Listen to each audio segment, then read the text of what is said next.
Hello everyone, Sam at MantisPlaysGame again. Today we are finally looking at the Platinum for Cat Quest 3. Now, I was going to play with someone co-op on this, but I ended up doing it solo. So I haven't actually played 1 and 2. Well, the good thing is apparently they're not really massively linked, so I haven't really missed out on anything, which I'm quite glad about because I intend to do 1 and 2. This is one of them games where you don't really know anything about it and someone suggests it to you and you play it and you go, why have I not played this before? Like, it's one of the most innocent kind of like pirate themed RPG. The combat is actually brilliant. The story is good, quite short. We'll touch on that later. It's a great indie game as well. It is classified as a indie game as well. They say it will take you 1 playthrough. It will take you any time. I think it took me about 9 hours, but I think they put on most websites it takes like between any time from like 7 to 12, something in that bracket. 1 playthrough, there's no missables, you can go back and do everything. It's kind of like pretty open world, so you can go and do everything at your own speed. Difficulty wise, it says on most places that it's about a 3 out of 10. Now, this all depends on your confidence with bosses, because if you try a couple of these bosses before you're actually at endgame level, which some games you can get away with it, some games you can't. This you can, but you have to be very, very confident, because some of these bosses can change your day very, very quickly. Especially, I think one of them's Cthulhu. I think he's called. That's one. There's a big rubber duck in the ocean, which I think, funny enough, is called Quacky. That's obviously quite hard as well. But what we'll do, we'll go into the video. But what I would say before we do, I'd break this game down probably into, I think you're probably looking at 2 stages, to be honest. I don't think it's anything bigger than that. Stage 1, just go into it, you know, with a blind playthrough. Just get as much as you can, get as many collectibles as you can. It will show you on each island how many collectibles you've got, what you've got left. It's very easy to read the map as well, so you know that's not really a kind of problem. Like I said, the only thing you're going to struggle with, the final boss fight, is probably, you got to be about, well, it says level 50. By the time you finish the game, you're going to be over that anyway, so you can quite easily wait if you want.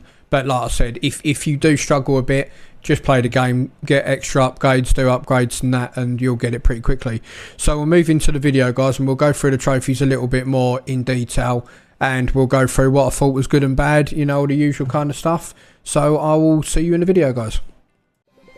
Right, guys, so here we are in Cat Quest. As you can see, it's quite an innocent little looking, I mean, 2D, 3D, you know, kind of game. I think the graphics are great. I think everything about the game is absolutely brilliant.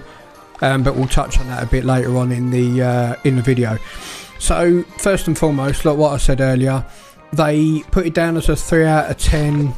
1 playthrough, taking you about 10 hours to finish. Most of the trophies are side quest and story. Other than that, it's not really that bad. You got a good mix. You got a good mix of trophies on it. Most of them are all for doing things like wanted bounties. You know, most of them are all story related, to be honest. So like I said to start with, I would play the game, just go through it and enjoy the game, because it really is a good game. It's a good storyline, the combat's really good, and yeah, just have fun with it. So you'll arrive on a small island with a little ghosty thing, can't remember what it's called, and basically you're looking for a old treasure. Now, you will find, as you go around, to make the game easier, you'll find these like tall tower kind of things, and they'll have like a wind thing on the top, and it will show you where your direction is that you've got to go. That will show your main quest target location. if you follow these straight from the off, you're going to be under-leveled very quick. So try and do as many. If you see any chests, open them. If you get any side quests, try and do side quests as quick as possible. Like I said in the intro, the final boss fight, it says you got to be level 50, and you can do it. You can do it in level 50, but you can upgrade all your gear at the smithies in Port Pervana, I think it's called, which is the main place. The only thing that I would suggest, after beating the game, you will unlock New Game Plus. But obviously with this, it raises the level caps for yourself and all the monsters and enemies in there. Now, what I would suggest, you return and load up your save game just before you've beaten the last boss, instead of doing New Game Plus, because trust me, it will make your life a hell of a lot harder with this game. And then that 3 out of 10 will go up to a 5, maybe even a 6.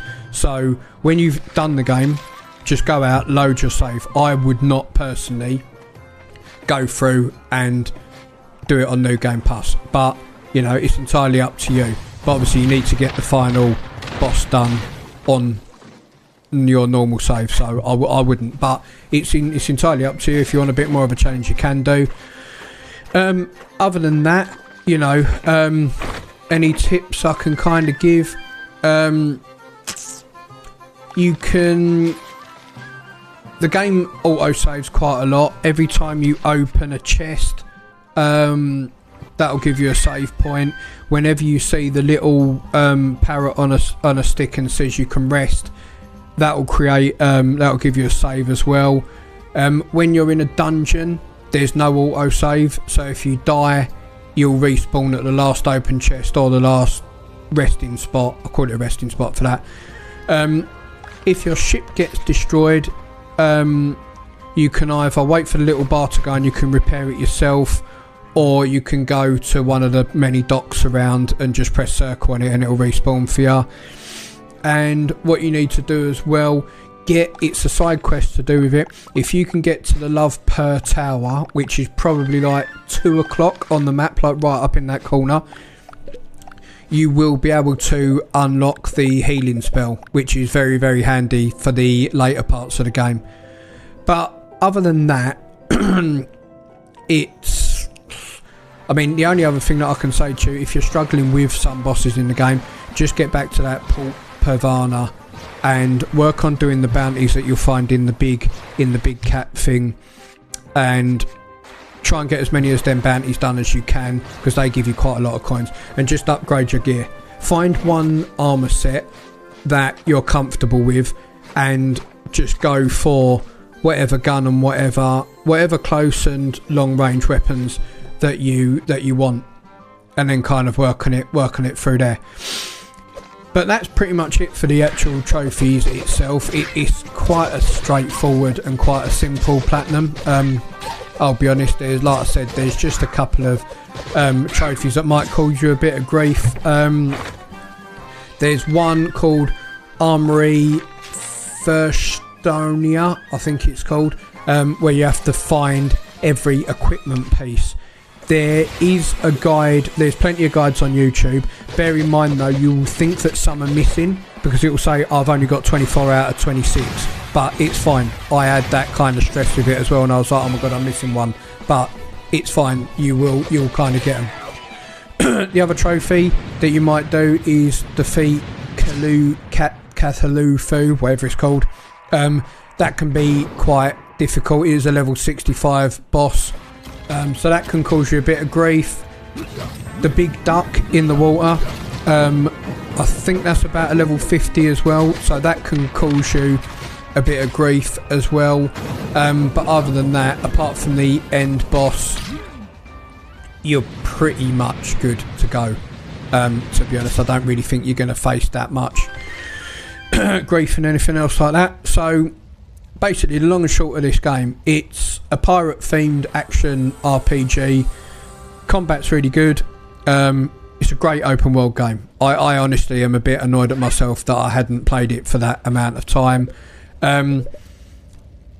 It's going from on land, well, I say land, they're like very small, loads of very small little islands and stuff like that, but going from land fighting to fighting on your ship is a good little go-between on both of them. You know, that's quite good. As you can see there, you can swim as well. You know, you can kind of do a lot of different stuff like that, which is good. But other than that, I'd say the strengths of the game is it's quite a charming game. Like it's quite, you know, it's got some good banter in there. A lot of the characters are quite memorable. You know, the little relationship you've got with your little ghosty cat thing, I don't know what you want to call it. The combat, I would say, is quite fluid and satisfying for a game of this kind of ilk. You don't really expect it, and it catches you a bit off guard about how good the combat and your little spells that you can do and everything else. It's quite surprising how good that kind of thing is. Accessibility, you know, it's easy. Anyone can pick it up. Anyone can pick it up, no matter how good or bad you say you are at games, and you can quite easily platinum it. Anybody can.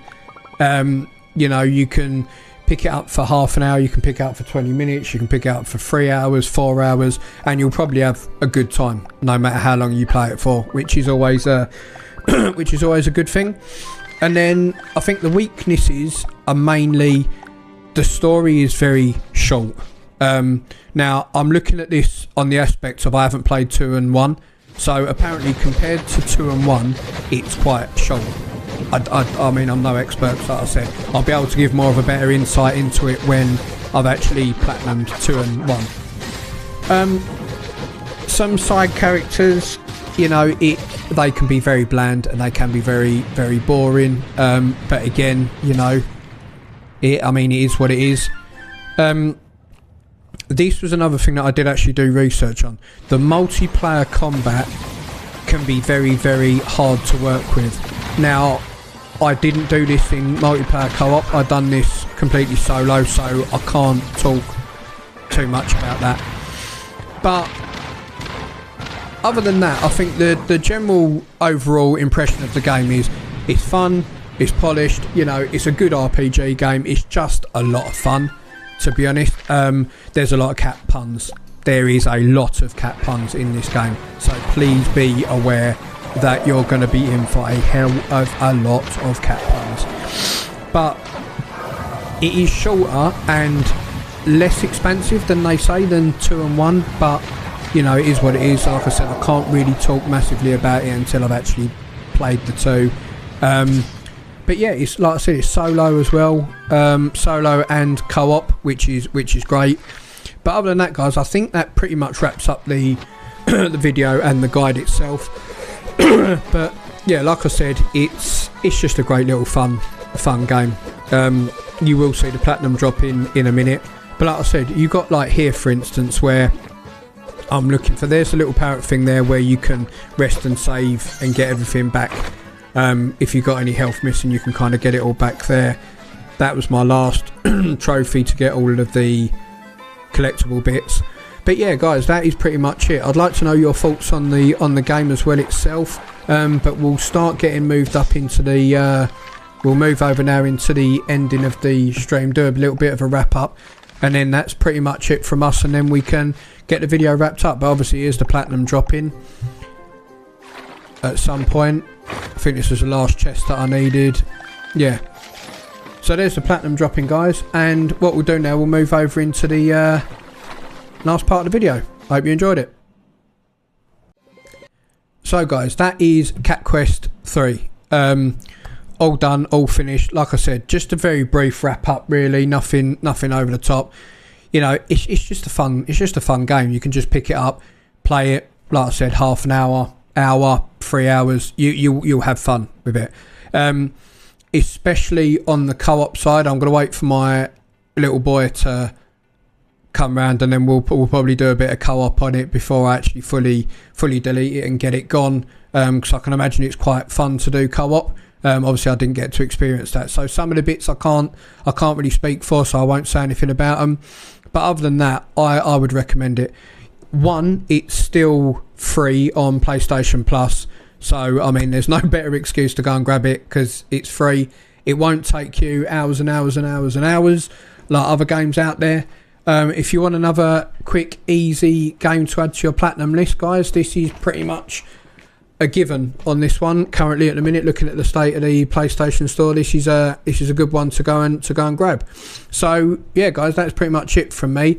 Again, if I can ask, like, comment, and subscribe on the video, that would be great. Helps me out massively, and I appreciate everyone. And also, it's free. Again, we all like free things. And yeah, any comments on the games below, what you liked, what you didn't like. I'll be interested to hear anyone else's thoughts on the game. Like I said, me personally, I really enjoyed it, and I can't wait to get my claws, cat pun, into 1 and 2. So they're both downloaded, so hopefully I'll get them done soon and we can get a video out for them soon. But other than that, guys, that is it from me. So it's going to be Mantis out for another video, and I'll be back to you in the next one. Have a good day, guys, and I'll speak to you all soon.